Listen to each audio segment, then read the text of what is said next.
Welcome to the AI and Faith podcast. We are a community of expert technologists, professionals, and faith leaders bringing the ancient wisdom of the world's major religions to the ethics of artificial intelligence. Join us on this new journey and welcome to the conversation. My name is Pablo Rusalmones, and I will be your host for today.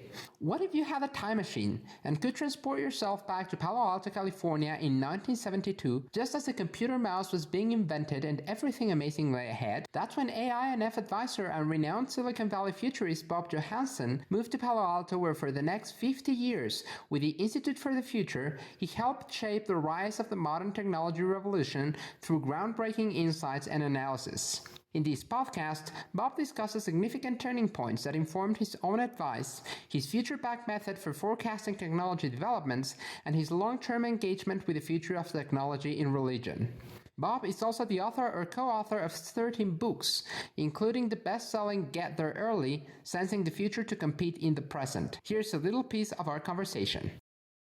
Bob Johansen, he's a distinguished fellow at the Institute for the Future. He began working with the IFTF in 1973 and has worked as a professional futurist for nearly 50 years. He's the author or co-author of 12 books, or more than 12 books, and a frequent keynote speaker. And he recently completed a trilogy that details the types of leadership that will thrive in the next decade. And in fact, we will talk a bit about that in this salon.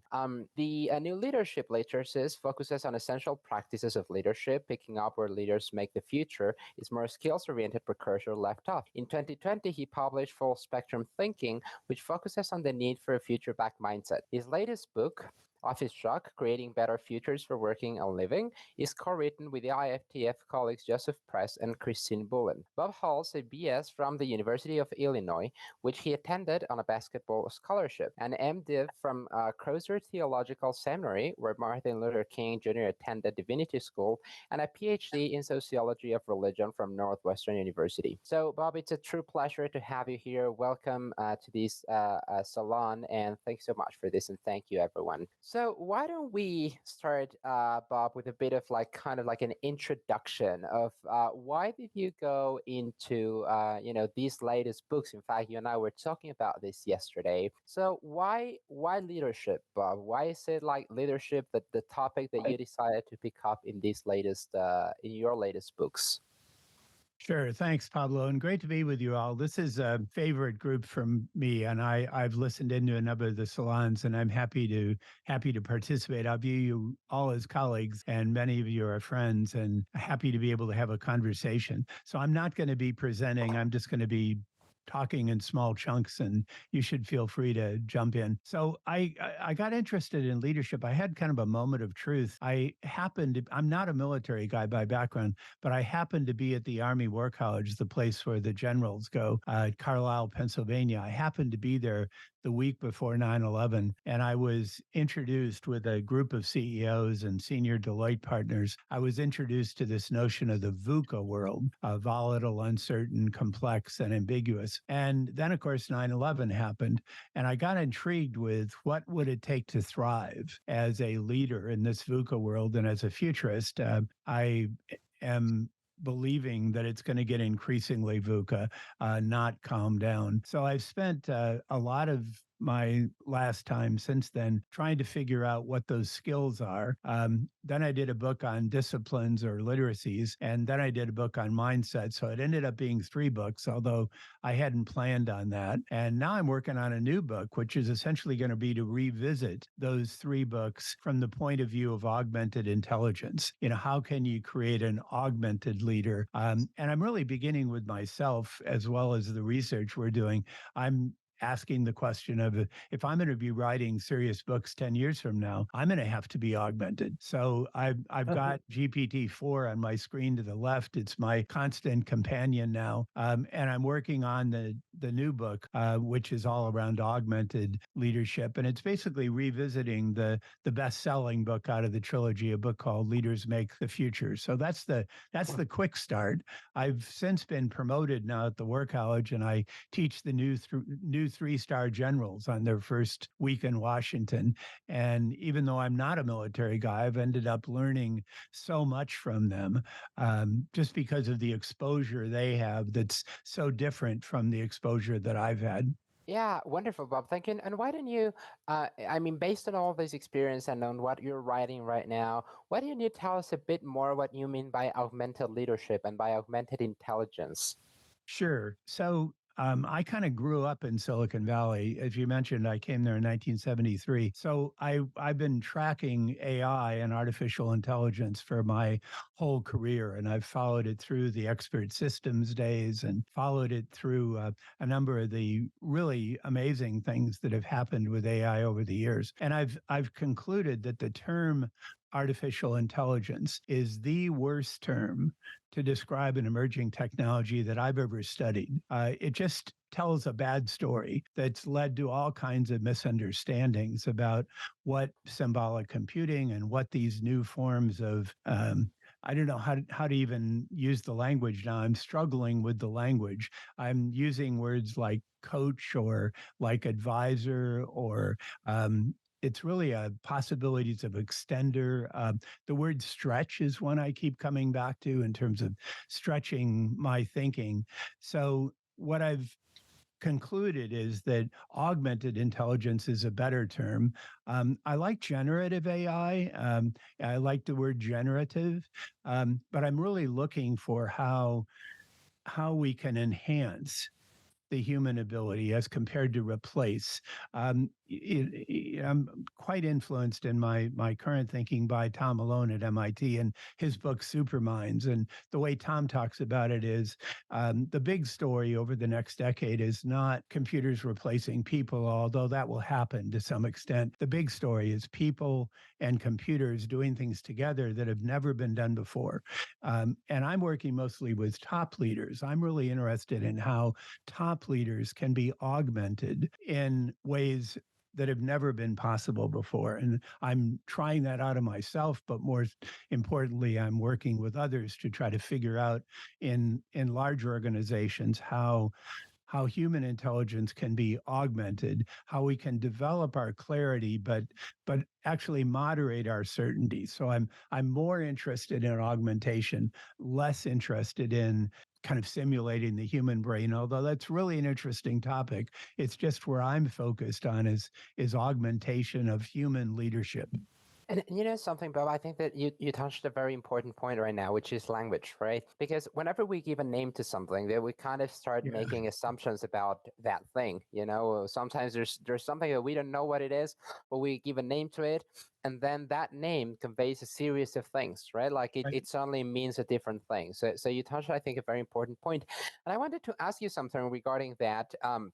Which just came to my mind because for example, many of the tools that all these big tech companies have released, like I'm thinking particularly in the case of Microsoft. I don't know if they struggled with the name or not, but they've also come up with interesting things like Copilot, right? Like they came up with GitHub Copilot, and they came up with Microsoft 365, the Copilot, kind of like the Mhm. virtual assistant. I don't know what you think about that particular name. Do you think that's Yeah.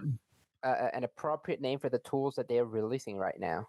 I think it's better. I was at first quite interested in, and we have done quite a lot of work with them. And I teach in the Microsoft Partners Program. They use my books for their rising star leaders. I like the term. However, as I've thought about it, I actually went out and interviewed pilots and asked them what's the role of the co-pilot. And one of the big roles of the co-pilot is if the pilot has a heart attack, the co-pilot knows Yeah. how to land the plane. The current generation of generative AI can't land the plane. It can't land the plane.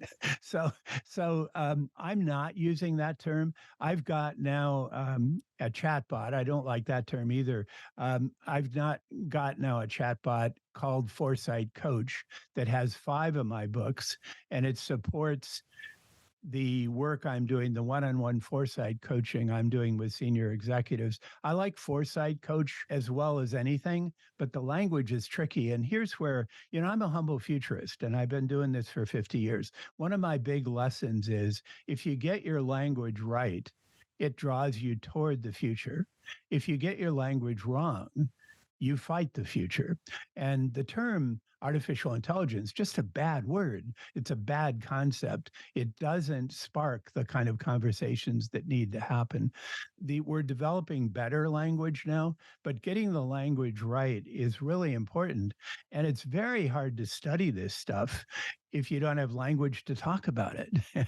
And so I'm encouraging people to be self-aware and mindful of the limitations of language and then to begin developing alternative versions. Yeah, and something that I think is relevant and very important, that what you're saying is, in terms of language, it many times, particularly I think with the technology, for example, people just name things because of something that came to mind or something. But many times with technology, because of the it's released first within tech companies and with engineers and with all the people that are building it, sometimes social sciences don't get involved until a bit too late, regarding social sciences or arts, for example, literature or linguistics, or all those different things that study language, and that definitely would have, I think, a lot of input for these different trends. So do you think that perhaps involving different people from different backgrounds is something that could help? Well, I know that you said we're kind of like fixing it right now, but for future states, do you think that involving people with all these different backgrounds would be a better idea for naming these sort of technologies and for having the discussions that you're saying that need to happen around them? Sure, it's a better idea, but we don't really have that excuse anymore because we've had social scientists actively involved for a long time. I was the first PhD level social scientist to join Institute for the Future. Institute for the Future was a spinoff of RAND and SRI, and it was all engineers and mathematicians and scientists. I was the first social scientist hired. When I first visited Xerox PARC, there weren't any social scientists there. It wasn't really till John Seeley Brown came that he diversified the group in terms of the sciences. And when JSB was there, it was about half social scientists, including anthropologists like Lucy Suchman, and really a breadth of perspective that really wasn't the case in the early days. Microsoft's much more social scientist oriented now than it used to be. Google is too. So we don't have that excuse anymore. So yes, it is a good idea to get social scientists involved, but we've been involved and we still have the problem. so so I think it's a question of how can we bring those diversities of perspectives and then figure out what's happening, study a phenomenon like ChatGPT and the emergence of that. That's the fastest spreading signal I've ever studied in my career. So it's a phenomenon, but we have to figure out what's the nature of the phenomenon. And again, the language we have around intelligence and sentience and related concepts, it just isn't very accurate or very good. Yeah, no, 100%. And I remember that when ChatGPT came out, like many of myself, of course, but also many of my friends, they were precisely using these sort of words that you're saying right now, like sentience and conscience and consciousness and all of that. And it was like, it's just so weird because we're talking about something that we really don't know what it is, and you're still assigning those words to something else. And I remember that someone at some point told me, like, well, perhaps because we don't know what it is, it's right to assign those words to it. And I was like, well, no, you have no. I mean, if you don't know what the moon, if you didn't know what the moon was made of, that doesn't give you the right to tell it's made of bananas or something, right? Like it's two different things. So you have to be careful, I think, with the language, certainly. And Bob, I wanted to ask you, how do you because this is kind of like what you see and how you interact with and the different studies that you've made, but like and the work that you do, like as a writer or a keynote speaker, like in all the work that you do, how do these tools, or how do you try to apply this augmented intelligence or this augmented leadership? So here's what I'm doing right now. I've developed a kind of simple template, and I'm really asking people and asking myself, how do I want to be augmented? And when I work with CIOs and I work with CEOs and C-suite people and board members, I ask them, how do you want to be augmented? I did a session yesterday at the Army War College, and I asked them, how do you want to be augmented? So it's an interesting question. I'd be interested in how all you respond to this. And I use the simple template. I want help, dot, dot, dot.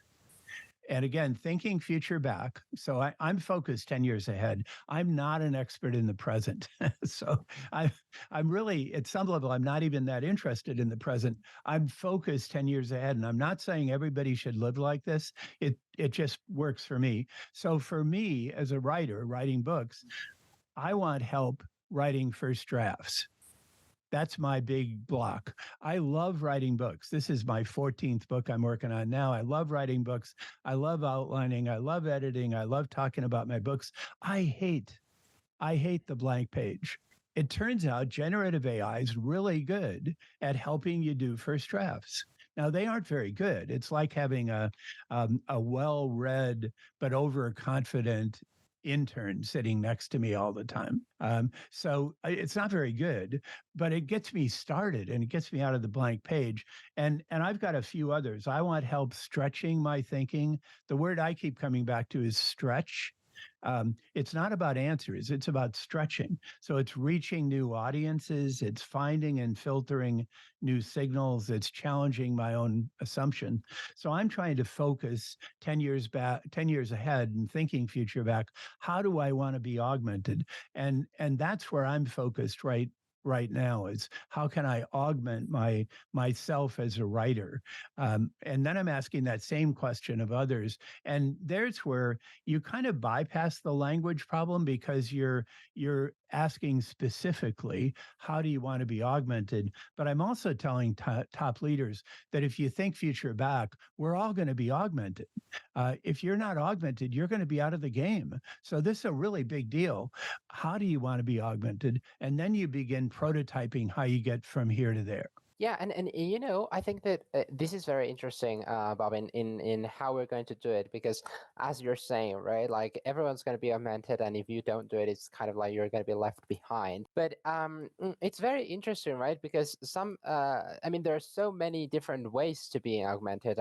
That's what I'm saying, and some people say that part of the future will involve, having chips in the brain, or all those things. And I know very many people, including myself, who would not like to have those sort of things inside my body, right? And I'm not saying that's what's going to happen or anything. I have no idea, but I think that the question is very relevant in itself. Like, how do you want this to happen? Because one of the things that I sometimes discuss with people is like, by the way, do you like it's technology is certainly a trend, but it's also something that we have a decision, right? Like we have a decision on how we want things to be. And I wanted to ask you on this and the different questions that you've asked all these people. Like when you ask them, how do you want to be augmented? What are like the common answers that you get? Like, is it around efficiency? Is it around being more accurate? Is it around answers around like saving time, or like what are the sort of answers? How do people, do you think, want to be augmented? So I'm dealing with top leaders. Yeah. So I think the kind of automation or kind of those routine answers are routine. They're sort of the obvious things to get rid of the things you don't like to do. What I'm more interested in is helping you do the things that you want to do but don't know quite how to do, helping you stretch your mind essentially. And it comes back, one of the principles in my work about leadership, and this actually tracks back all the way to my experience in divinity school, but one of my key ideas here about leadership is that leaders need to be very clear about where they want to go, but very flexible about how you get there. So it's all in leadership, it's a search for clarity, but you can't be certain. So there's this inherent tension in leadership, a dilemma where you want to be very clear about direction. And the military is actually ahead of us.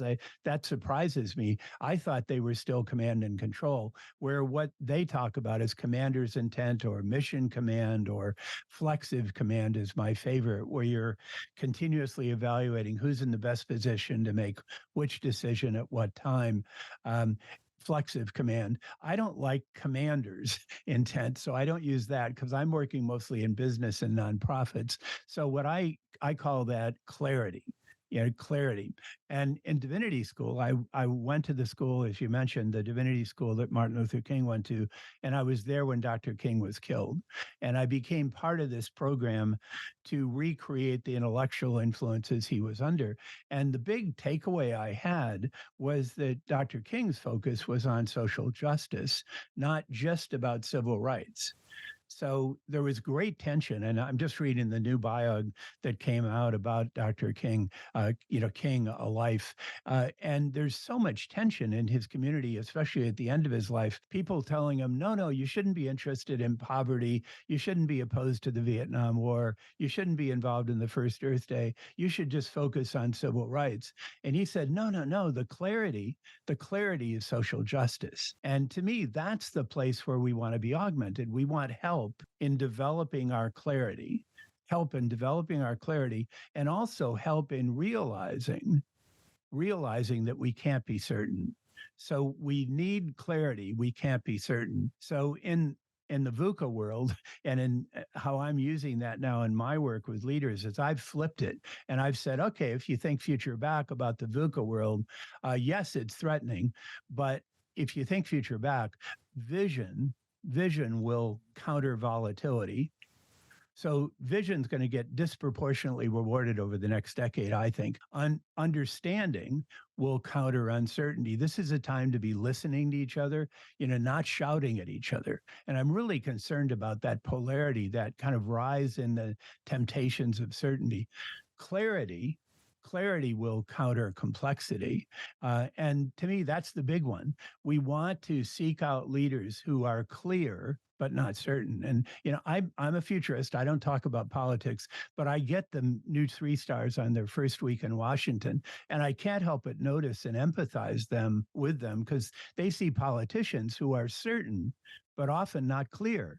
That's really dangerous in the VUCA world. And then finally, agility will counter ambiguity, that we're in a world now where we all have to be essentially corporate athletes. We've got to be physically, mentally, and even spiritually grounded. Now, I never got ordained, even though I have the academic credential to do that, because I'm a student of world religion. So I don't want to be an advocate of any single religion, but I'm really interested in that concept of faith.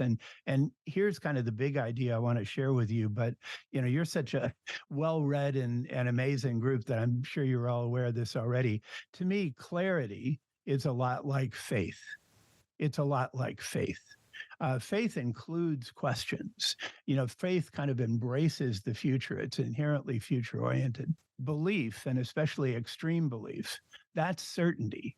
That's certainty. So, what we're running into, and I think what's obvious if you think future back, is that we need clarity. We can't have certainty.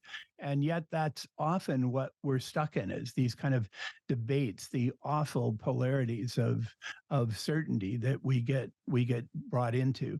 And as I was preparing for this, I was reminded, I read Paul Tillich, the theologian, when I was in divinity school. And his wonderful takeaway line to me is the opposite of faith is not doubt.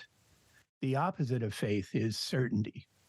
And Bob, you just touched on so many amazing points, and certainly all of them very very interesting and worth discussing. Because yes, I was precisely the next question was that, well, part of stretching obviously involves questions, involves doubts. Is where am I going to get? Like, how am I going to do this? Where will I be? If I stretch my mind, stretch my body, like where am I going to be next, and where are we going to be next? Something that I wanted to ask you about right now, based on what you just said, is I certainly understand the difference between the need for clarity but the impossibility of certainty, right? However, I don't know. Like, there's a reason I believe that why politicians are very certain about things. Certainty sells. It's certainty sells. Yeah. Doubt, not so much, right? But it's interesting. So I wanted to ask you, like, based on this experience that you have, how do you propose that we approach take into consideration this augmented intelligence and augmented leadership that you've talked about. How do you propose we approach these, the need to identify these two, like the need for clarity, Mm. but the impossibility of certainty? How do you think we should approach that problem? Again, taking into consideration this idea that, well, politicians do it for a reason. It just, it wins them votes. Yeah, I think you're right. Certainty does sell, particularly for people who can't accept the complexity of the VUCA world. I mean, there's always going to be politicians or religious leaders or others who are going to say, "Oh, I've got the answer. I've got all you have to do is this." So you have to face up to that. Clarity sells too, if you can get the right story. If you can get the right story, and I think that's the delicate art of leadership, is to find the right story of clarity. And it's interesting, during the awful stages of the Afghanistan war, DARPA, the Defense Advanced Research Projects Agency, funded a fascinating project to try to figure out why the Taliban stories were actually working better than the American stories in Afghanistan. So they brought in master storytellers who told stories to people while their brains were being scanned. And what they concluded was, our brains are wired for stories. And if they don't hear stories, they make them up. They make them up.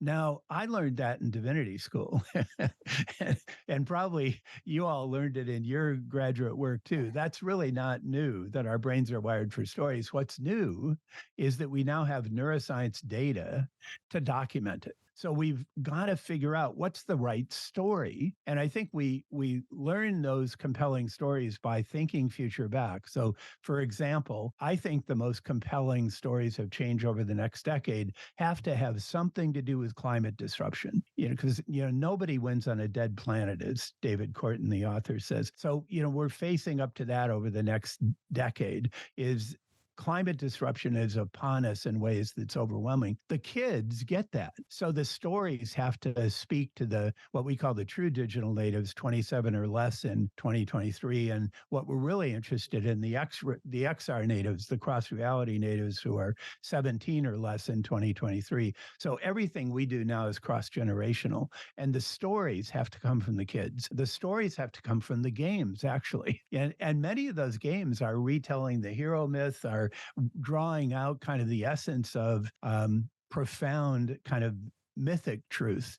And I think that's what we have to look for, to kind of avoid the temptations of certainty, avoid the temptations of those simplistic stories. But we do have to face up to the fact that we are all motivated by clarity stories. And if you link this just finally to the purpose, I think purpose is the practical bridge here. And it was really interesting during the COVID shutdowns. The Blue Zones Project released a study, and Blue Zones is the effort that National Geographic first funded to find the people who lived the longest, happiest, healthiest lives, but died the quickest.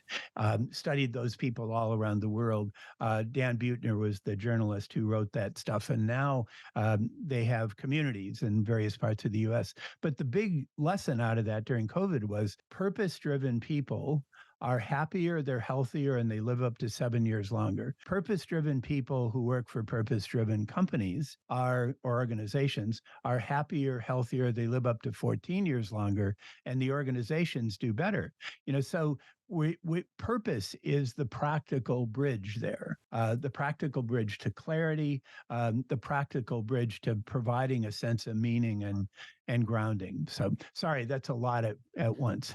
No, that's perfectly fine. But you left me thinking about what you were saying about the stories in children. Because funny enough, I'm currently helping some researchers from Humboldt University in Berlin do studies on how kids take the stories from climate change, Nice. because many of the stories Yeah. that we're telling them is like the world is doomed and and you're going to have to fix it. And it's like, well, great, but I wasn't here 30 years ago when you had the opportunity Yeah. to, fix it and you Yeah. didn't do it. So why is it my responsibility? So what I wanted to ask you, like based on that, because, I agree with you, the stories need to come from them, but many times we actually just tell the stories to them and it's like, accept this story, this is a Yeah. story that Yeah. that will happen. And their minds just they don't develop the way they probably should. So I wanted to ask you, like, I get that the stories, as you're saying, and I agree that the stories should come from them, but in the end people are going to keep telling stories to them. They're going to keep telling stories to their children about technology, about climate change, about many other things. So in the next decade, now based also on what you said regarding that this climate disruption is going to be a big one for sure. Like, what are the stories that you think we should be telling people? Like, and again, assuming that of course it should come from them, but realizing that other people are just going to tell them those stories. How do you think that those stories? How should we convey those stories about what's coming, about the technology that's coming, or about the climate disruption that's coming? I think the stories need to be told immersively, and it's got to be more gameful. My colleague Jane McGonigal, who's one of the world's leading game designers, she defines a game as emotionally laden attention. Emotionally laden attention. And of course, the digital interfaces are so much better. And the challenge, I think, as we're trying to reach kids, is the stories need to be compelling and they need to be embedded in gameful environments. We worked more than a decade ago now with UPS on a project on the UPS driver of the future.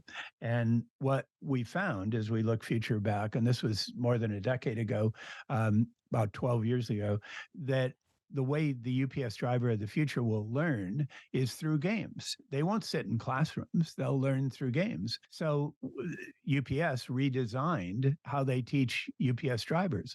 And they're now taught through the Intergrad learning centers that are basically gaming parlors, little cities. There's a dozen of them around the world. And it's all taught through gaming. It's increasingly now virtual reality, but it's physical immersive learning as well. So I think the medium through which you'll reach young people is going to be increasingly gameful and increasingly digital, though not exclusively that. I don't think face to face goes away in this world. It's just that it's going to be used more mindfully for the things that in person are better at, things like orientation, trust building, renewal, early stage creativity, culture building. That's in our current book, Office Shock. So offices don't go away in this world, but increasingly, particularly with the kids, there's going to be a gameful interface for the stories. And if you think about it, a good story is a kind of a game, and a video game is a kind of story. It's just that in a good video game, you're in the story. You get to be you get to be in the story, not just read the story. Yeah, certainly. I can tell you that my favorite video games are story-based video games, like there are a few called Life is Strange, for example, which I love. But anyway, it just made me, think of that. But very interestingly, Bob, on what you're saying is these different stories that because gamifying or putting games into all this, it all certainly has a great appeal. But I wanted to ask you about the balance between, because you touched a bit on that point, saying, well, face to face doesn't go away, like offices don't go away. But what's the right balance between the game and not the game? Because I don't know, it's just something that I'm thinking right now. But isn't there, perhaps I'm wrong, as I said, I'm just thinking it right now, but is there not a risk that people will I mean, some people, to give you an example, some people use money as a game. For some Sure, people, money is just a game, but it has very real implications for other people. If you have tons of it, perhaps not that many implications for you, but it has a lot of implications for so many others. So sure. how can you hit the right balance between adding all these game features, if you will, for telling the stories, and at the same time letting people know, like, what you do out there actually has implications for other people, some of some of them, some of them you will never met even, throughout the world, but it has really Sure. implications for them. Sure, there's a big risk here. Hmm. And unfortunately, it's easier to study the negative side of it, the downside of video gaming, for example. It's easier to study the negative than it is the positive. My takeaway, and here language is important. We don't use the word gamification because it sounds like it's basically doing what we're already doing, but doing it through a game. What we use is the word gameful engagement. Gameful engagement. So there's always going to be engagement. It's just going to be more gameful, more story-like, more involving in that sense. So I'm really optimistic about young people if if they have hope. If they have hope. If they don't have hope, then they run the risk of being addicted to gaming, being depressed, being suicidal potentially, being candidates to join extreme religious groups. Um, so if they don't have hope, we're in big trouble. And we are leaving them a lot of really bad stuff to deal with, not just around climate, but around social justice and other rich poor gap, other themes that are looming. So there's a real challenge there. But I think the balance, to me, I'm hopeful about that balance. And there's lots of positives that are coming on it, but it really is a balance issue. And the stakes are up. The stakes are up. Yeah, no, certainly. And before we finish, Bob, because I know that the audience has tons of questions, or tons of questions in the chat, but I don't want to leave before asking you, like, some of the forecasts that you have for the next years. You say that you're, as you yourself said a bit earlier, like, you're not an expert on the present, but rather on what's coming. Right. So what are some of the forecasts that you see? I mean, I know you've talked about some of them for the some of those during our conversation here, but what are some that you say, okay, this is something that you we should look into. This is something that's going to be developing in the next decade. What are your forecasts for the next year or the next decade? So usually in the front of every one of my books, I've got kind of a big overview of what you might think of as mega trends.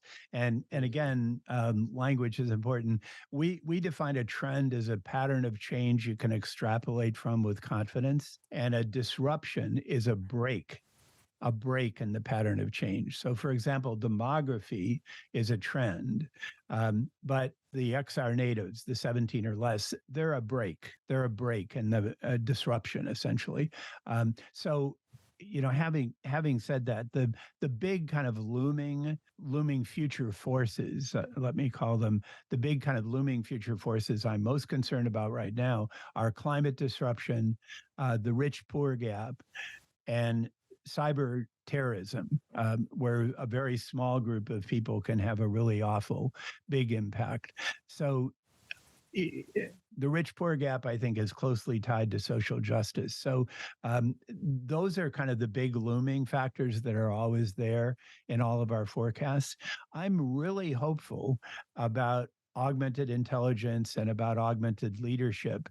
And that's why I'm investing so much of my time in that area right now, to study not only what are the skills and the literacies and the mindset, but how can we augment human intelligence. And it kind of boils down to the question of what can humans do best? What can computers do best?